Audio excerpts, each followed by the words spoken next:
Eu vou tentar aprofundar digamos assim, a nossa conversa.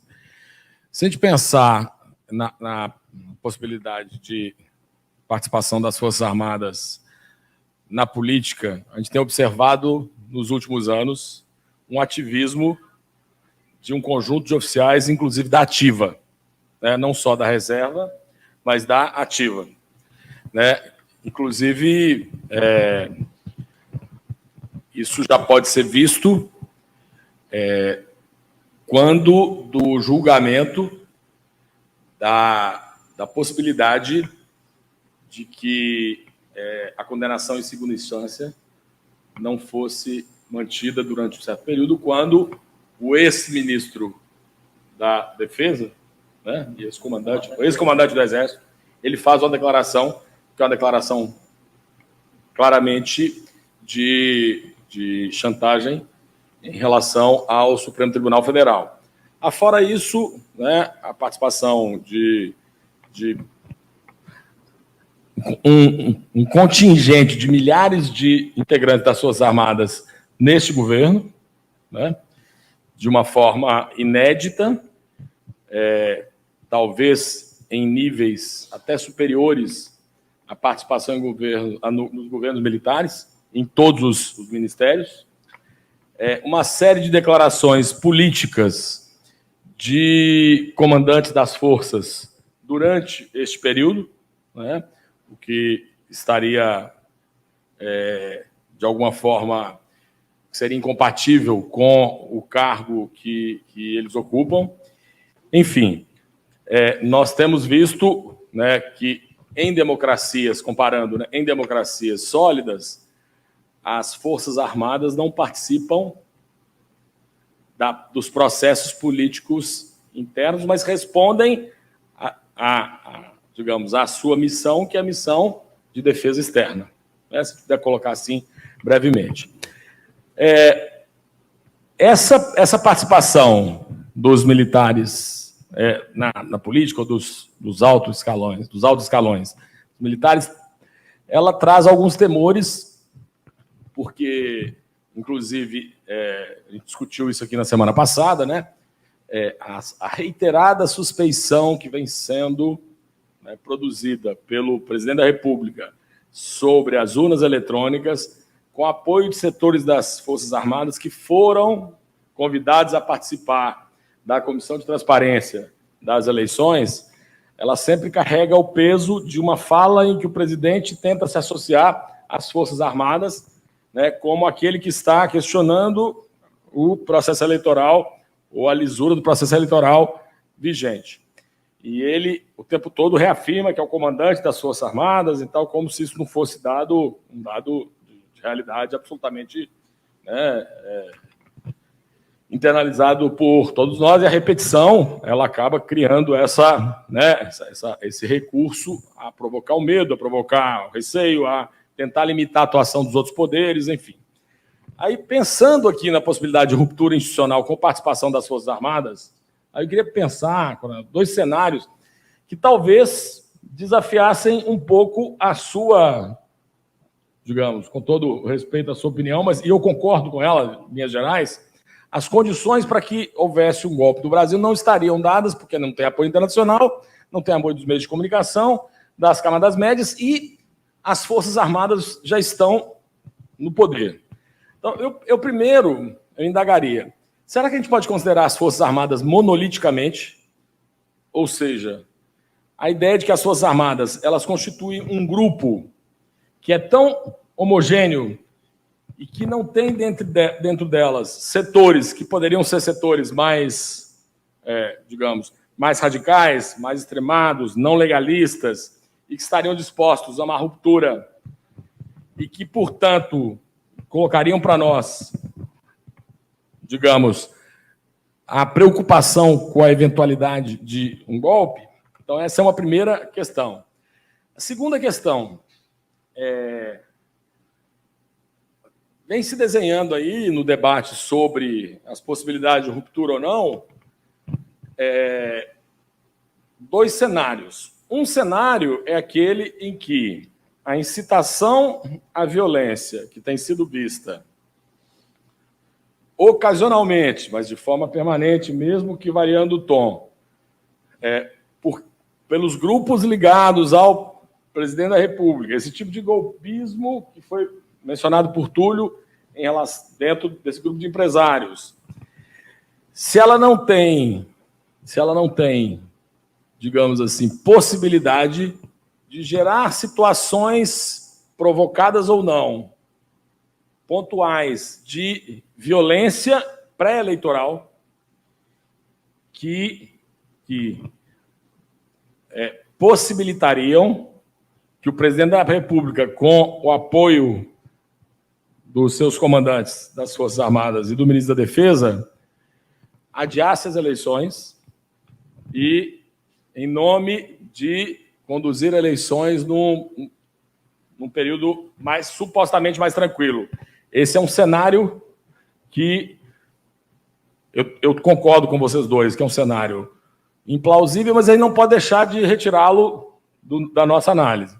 E a outra, um modelo parecido com o que aconteceu no caso americano, em que o candidato que está em primeiro lugar nas pesquisas ganha as eleições, Lula ganha as eleições, e Bolsonaro não reconhece que perdeu as eleições, e você pode ter a sublevação de uma outra unidade das Forças Armadas que podem gerar processos de produção de violência política em que as Forças Armadas seriam chamadas a intervir de uma forma mais sistêmica. Eu queria que vocês dois comentassem isso, se esses cenários eles são plausíveis ou não, se essa ideia de que as Forças Armadas não são monolíticas, se isso tem implicação para a gente pensar a possibilidade de que há setores que estão permanentemente conspirando, né, sem cair, obviamente, na ideia de que tem, né, uma conspiração universal e permanente que a tudo governa. Professor, as perguntas exigem um aprofundamento, né? Mas eu vou ser muito objetivo logo respondendo. A geração que comanda o Exército hoje, e eu estendo esse comentário para a Marinha do Brasil e a Força Aérea, apesar de serem minoritárias em efetivos, e a importância histórica em termos de protagonismo político também ser minoritária, comparados à do Exército.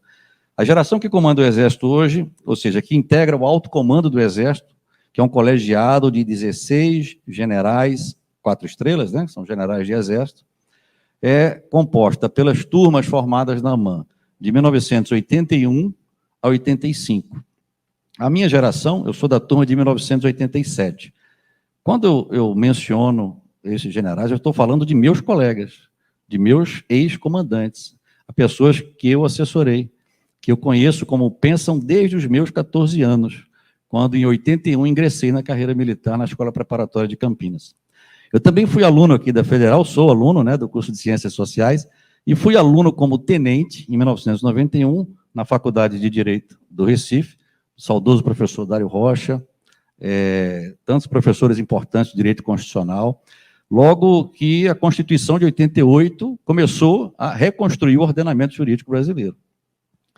Então, a minha geração, que saiu da AMAN no final da ditadura, e especificamente a minha turma, que chegará ao alto comando do Exército daqui a 2 anos, não é golpista. Então, eu parto de uma premissa que, para mim, é muito simples. Eu sei que, para os senhores que analisam a floresta verde-oliva, os senhores não veem as árvores. Eu conheço as árvores. Eu fui plantado junto com elas. Então, eu posso garantir que a minha geração não é golpista. E a geração que está atualmente, que ainda não é a minha de turma, tampouco. Mas é preciso entender que este protagonismo político das cúpulas hierárquicas das Forças Armadas é fenomenológico. Nós estamos completando 200 anos de autonomia política daqui a alguns dias. Durante esses 200 anos, especialmente após o estabelecimento e a estabilização das nossas fronteiras, especialmente no Cone Sul, e um pouco mais tarde na Amazônia, as cúpulas hierárquicas das Forças Armadas exerceram esse protagonismo, está nos livros de história, né? Após 1870, com o final da Guerra do Paraguai, motivados até por um positivismo bastante nascente, né, na segunda metade do século XIX, que alimenta ainda hoje parte da mentalidade dos meus colegas, em termos de visão política e de ação política, fomos protagonistas. O interregno de 30 anos entre 1988 e 2018 nos deu a impressão de que este fenômeno estava relegado aos livros de história. Foi exatamente em 1988 que eu comecei minha carreira como aspirante em Olinda. Foi exatamente em 88 que a Constituição foi promulgada. E foi exatamente em 88 que o então capitão, atual presidente da República, deixou o serviço ativo do Exército e ingressou na reserva por degradação da sua carreira sob o aspecto disciplinar. E até 2018, o ano em que eu fui para a reserva, a obra social de afastamento das Forças Armadas por suas cúpulas e dos militares pelo exemplo das suas cúpulas, que é importantíssimo, da política, da luta política e da participação protagonista em governos, foi uma obra visível e louvável. E o motivo da minha contrariedade intelectual é porque eu participei, ajudei a construir esta muralha simbólica que nos afastava dos embates políticos. Então, feitas essas considerações, é preciso, como eu disse, entender isto como um fenômeno. E esse fenômeno, na minha visão, é composto por 3 elementos. 2 são muito visíveis e não aconteceram de repente em 2018. Como todo fenômeno, ele tem causas, ele tem processos e ele tem efeitos práticos. Os 2 elementos visíveis, um processo de politização das Forças Armadas, dos militares, que somos seus integrantes, especialmente pela ação política das suas cúpulas hierárquicas, e como uma espécie de corolário deste processo, um processo de, entre aspas, militarização da política, por intermédio da ocupação de cargos políticos por essas cúpulas, e a partir daí, uma militarização também, entre aspas, da própria sociedade. Muito visível, por exemplo, no programa que vem acontecendo há 4 anos de militarização da educação básica brasileira, pelo projeto, então projeto eleitoral, vencedor nas urnas, virou um programa de escolas cívico-militares. Esses 2 processos, que por uma série de razões que poderíamos explorar, ou ainda nessa resposta, ou numa próxima, tiveram algumas balizas, algumas causas, pretextos, mas eles são dinamizados, são movidos, são vetorizados pela ação de um grupo que se organizou para chegar ao poder. No conceito mais elementar de Max Weber, por exemplo, em relação ao que é um partido. Eu uso a expressão partido por uma simples questão metafórica para explicar que esse grupo se organizou para chegar ao poder. Chegou ao poder, exerce o poder e está fazendo aquilo que todo partido faz uma vez no poder, tentando se manter no poder, ampliar o seu poder e aprofundar o seu poder. Então, eu chamo de partido militar, mas eu preciso conceituar, para que não fique simplesmente um conceito vagando pelo ar, facilmente abatido pelas artilharias antiaéreas, né? Um partido militar voando. Que partido é esse? É um grupo coeso, e isso já responde parte da sua pergunta sobre divisões ideológicas nesse grupo. Nós não estamos mais naquele estado de indisciplina crônico dos quartéis pré-64. Os senhores não conhecem nenhum caso de indisciplina que tenha extrapolado os muros dos quartéis, né?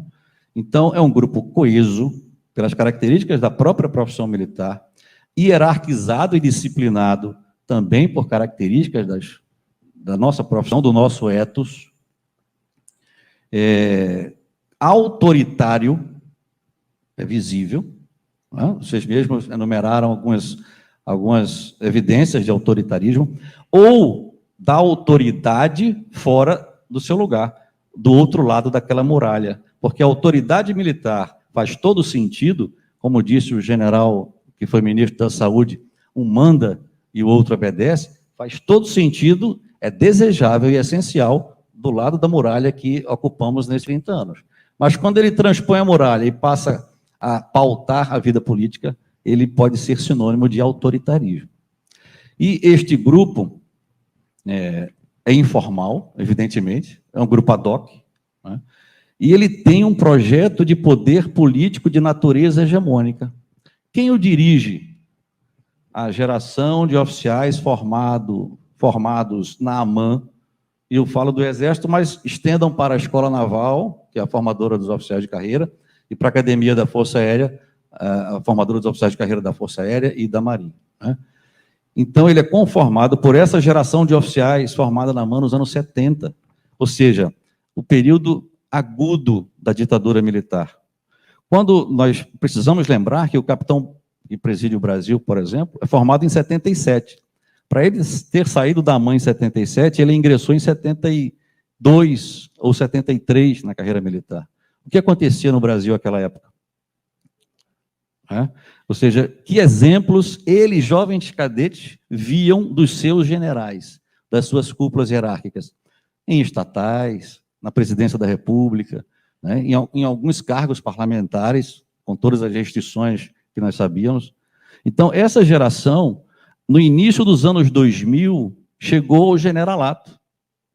E na última década, do generalato, né, que é um processo de escolha do coronel para o generalato, atingiu o alto comando, aquele colegiado que eu falei para vocês, dos 16.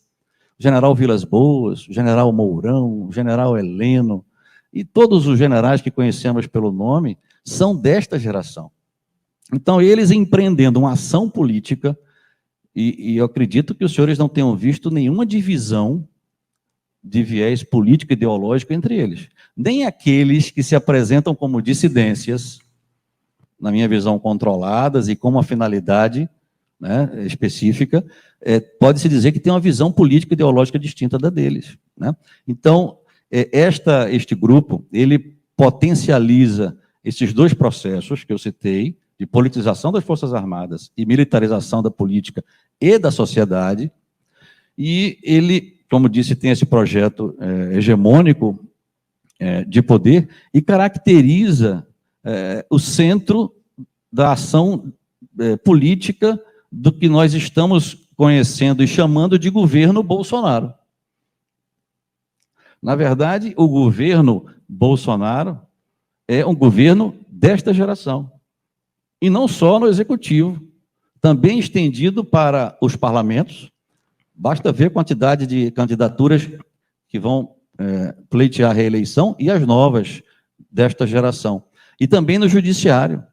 Não se pode esquecer, por exemplo, que em 2018, um ano eleitoral, o presidente do STF brasileiro foi chamar o chefe do Estado-Maior do Exército para ser seu assessor, na ocasião em que o seu colega comandava o Exército, o general Vilas Boas, fazia aqueles 2 tweets, pelo menos impróprios. Este mesmo general que foi assessor do presidente do STF, exerceu o cargo de ministro da Defesa do presidente Bolsonaro. É da turma anterior dele, de 76. E expediu ordens do dia, não em grupos de WhatsApp privados, como os dos empresários que hoje foram alvos de operações de busca e apreensão, mas públicas, lidas para todos os militares do Exército, chamando o golpe de 64 e a ditadura de marcos para a democracia, de movimento. Este mesmo general Fernando, formado na AMAN em 76, no final do ano passado, foi convidado pelo então presidente do TSE, o ministro Luiz Roberto Barroso, para ser diretor-geral do TSE no ano eleitoral de 2022, quando os seus colegas de geração concorriam à reeleição ou a novas eleições. Então, eu faço questão de citar nomes com aquela ressalva anterior, que os cito em função das suas ações políticas, porque é preciso individualizar as análises. Não há divisão política e ideológica, nem parecidas com aquelas que nós víamos entre 45 e 64, em que havia partidos militares. Ou, na minha visão, não eram nem partidos militares, eram duas correntes dentro do partido militar, que é este fenômeno do protagonismo. Eu não sei se eu respondi aquelas questões iniciais, se eu teorizei então muito. São todos legalistas? Então, você está dizendo que são todos veja, legalistas? agora podemos aprofundar. Desta vez, como eu disse, que não haverá golpe, porque eles já estão no poder, né? Não há dúvida disso, né? Não haverá rompimento institucional. Talvez golpe já tenha havido em 2016. Talvez o preparativo para a chegada do poder desse grupo já tenha havido no governo Temer, em que, por exemplo, o Ministério da Defesa foi militarizado. A partir de 2016, até com o conterrâneo aqui, o pernambucano, o general Silva Luna, né, de Barreiros, ele e o ministro Jungmann, também outro pernambucano, em 2016, o general Silva Luna foi o secretário executivo do ministro Jungmann, e quando o ministro Jungmann, em 2018, foi deslocado para o Ministério da Segurança Pública, né, o general subiu para a intervenção federal no Rio de Janeiro, que é um fator muito importante, Atom, para que aquele fenômeno do protagonismo político das cúpulas hierárquicas, construído desde que esta geração chegou ao alto comando, a partir, olhe que coincidência, do início do governo da presidente Dilma, do início da Comissão Nacional da Verdade, pudesse criar condições em 18 para que aquele capitão que em 88, o aspirante, então aspirante Marcelo, via ser descrito como um mau exemplo pelo comando do Exército de então, de 88, ele foi regenerado e passou a ser um mito. Em 2014, e eu encerro essa resposta, o deputado Bolsonaro estava na Academia Militar das Agulhas Negras, um mês após o resultado eleitoral da reeleição da presidente Dilma, lançando a sua candidatura diante de aspirantes, que hoje são capitães, muitos devem servir aqui no Recife, inclusive. E ele lançou a candidatura dizendo, se os senhores tiverem curiosidade, procurem na internet, digitando Bolsonaro, AMAN, 2014, dizendo que nós vamos jogar este país para a direita. Vai morrer gente pelo caminho. Em Brasília, eu apanho de bandidos. E os cadetes, aspirantes, responderam, líder, líder, líder. Nenhum deputado entra na AMAN para fazer proselitismo político sem o consentimento do comando da AMAN, do comando do Exército. Por isso que eu digo, foi construído este caminho para a chegada ao poder. Não há nenhum interesse em um rompimento institucional, porque vai comprometer este projeto. Bolsonaro é acessório. A narrativa do golpe, e você foi muito feliz em levantar o artigo 142, e eu vou recordar o artigo 142, já que é tão famoso, e é apontado como causa disto. Ele não é causa. Até porque passamos 30 anos com esta redação do nosso lado da muralha. Missões das Forças Armadas, defender a pátria. Garantir os poderes constitucionais, que são 3, executivo, judiciário, legislativo. E por iniciativa de qualquer desses poderes constitucionais, a lei e a ordem. Imagine se esta sensação de golpe, um Capitólio aqui reeditado, está sendo reeditado, né? Toda a trajetória está muito clara. A quem os poderes constitucionais, supondo que o chefe do executivo tente, ou seja percebido pela sociedade como aquele que pode romper a institucionalidade e a própria Constituição, ou o presidente do STF, ou o presidente do Congresso Nacional pode requerer a ação das Forças Armadas para, em nome da garantia dos poderes constitucionais previsto no 142, garantir a lei e a ordem e, por determinação dos chefes dos poderes citados, evitar o golpe. E aí, evitando o golpe, estará provado historicamente, na mentalidade ou na imaginação, eu estou levantando a hipótese, né, já que acho que não haverá golpe, de que o que houve em 64 foi a mesma coisa. As Forças Armadas se apresentaram para evitar um golpe da extrema-esquerda. Desta vez, está se apresentando dentro da Constituição, com todas as aspas, para evitar um golpe da extrema-direita. O protagonismo político vai diminuir ou vai aumentar no próximo governo? Basta ver o que aconteceu em 55, quando o general Lott garantiu a posse do presidente JK, cuja eleição era contestada pela UDN e por uma corrente do Partido Militar. Respondi?